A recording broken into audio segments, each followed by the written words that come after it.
Am I live? Don't know whether I'm live yet or not. Just check in. Talk amongst yourselves. Yes, I think it's 3 o'clock and I'm live again. Welcome back. I think I'm live. Yes, I think I am. Right, okay. It's 3 o'clock. It's time once more to go live with the monk. I'm Paul Reed, the Teapot Monk, and this is Raw and Unbalanced, number 2 in this series I'm going to be doing for the month of November. So today we're going to be looking at a subject, probably the most important subject in Tai Chi, which is harmony. Why you practice Tai Chi at all, and what's harmony got to do with it. Gonna be looking at that in just one moment. But before I do, I want to reply to a question that was left for me on another platform, asking why I was doing this live on Facebook and not using Periscope or one of the other platforms. Well, I said I'm going to do it on Facebook because of the audience, because of the opportunities that Facebook Live give, etc., etc. And they said, no, don't do it on Facebook. Don't do it on Facebook. It's just full of cat videos and people posting up stuff about their breakfast. So if you're looking at this on YouTube and you don't have an account on Facebook, and you don't have an account on Facebook because you're worried about getting distracted by people's breakfast anecdotes, then I fear for you, because that's the sort of thing that you'll encounter in the rest of your life. Don't worry about it happening on Facebook. If you really want to come onto Facebook, just open up an account. Don't worry about the stuff on your profile. Just go on. Are we back? I just got a disconnection notice there. Hopefully we're back, and this is going live. If not, I shall post it up onto YouTube, and hopefully it will all be together there. So let's go back to what we were talking about. Harmony, and why this is probably the most important question on Tai Chi. Well, let's have a look what Tai Chi is about. That first movement in the form, the opening and closing movement that we come across in the form. Last week we talked about preparation. This is the first move that's there in all styles. Whatever style you practice, this is the one that unites us together. It's the one that opens the whole movement up together. And it's this that I want to focus on today, because how we do this and our approach to this very first move tells us why we're doing Tai Chi. Right. How does it do that? Well, you may recall the first class that you went to, and someone said to you, this move is about the. Could have been mechanics, could have been self-defense, could have been you're breaking open a grip there, you're pulling down your knee, you're going to do this. It could be that. It could be just a mechanical move. It could be square Tai Chi. Raise your arms, sink back in, push down again. Perhaps it was more than mechanics, and you were lucky. You found a teacher with imagination. And they said to you, imagine you are painting a wall. Paint the wall. Paint the wall, everyone. Come on, paint the wall. At least it started to play around with your head. Perhaps someone introduced you to the idea of water. Did you get that one? There you are, in a room, all by yourself. And your ankles are shackled, chained to the ground. You can't move.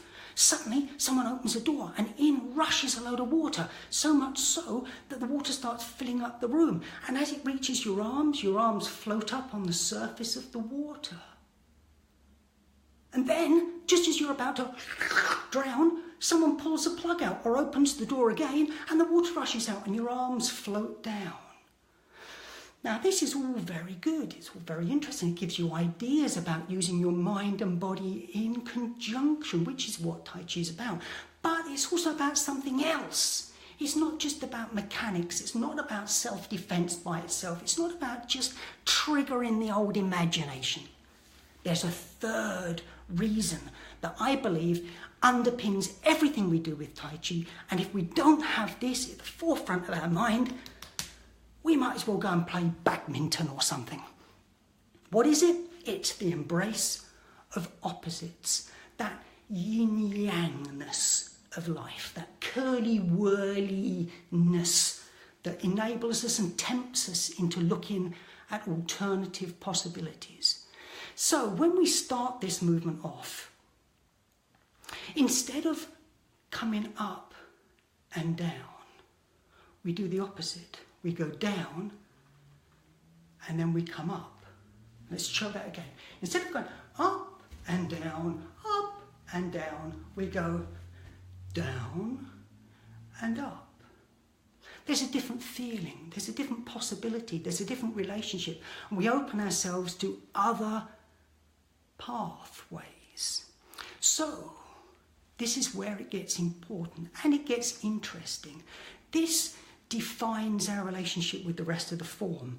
We're not seeking harmony in this narrow perceptive way, this narrow understanding of what harmony is, the path of least resistance, staying in the middle lane, never veering off to the fast lane, never veering off to the hard shoulder. We're stuck in the middle of the oven on the greasy baking tray of life, never moving, just sliding away on a bit of animal fat. Lost to us, blind we become to the diversity of life. We end up building walls rather than bridges. Still there? Good. Right. So how do we get back? How do we get back to that first move again? Open yourself to other possibilities, other ways of thinking, other ways of looking. How do we do that? Not by eliminating all those things that we don't feel already in harmony with, but by opening ourselves to those. We're not looking for something that's holistic and complementary and sliced and wheat grain like from day one. We need to open ourselves to all possibilities. So, dervishly whirl your way alongside another pace of life when you begin the form. Rejoice in its different texture and speed and direction that's totally different to your own. Open up to that possibility of an opposite pull or a tug or a push. Remember, that's why we're doing it. To learn, to open ourselves, to embrace difference, not to repeat the same patterns as ever. Otherwise, what are we doing here? Why am I here? Who am I talking to? Make sure you share this, by the way, and comment and react, or I'm not coming back. And then where will you be? I'll tell you where you'll be. You'll be on that middle oven, greasy tray of existence, wondering what you're doing. That's where you'll be. So, when we open that move in the form, make sure that you open yourself to everything. Try this. Open yourself to everything in your class.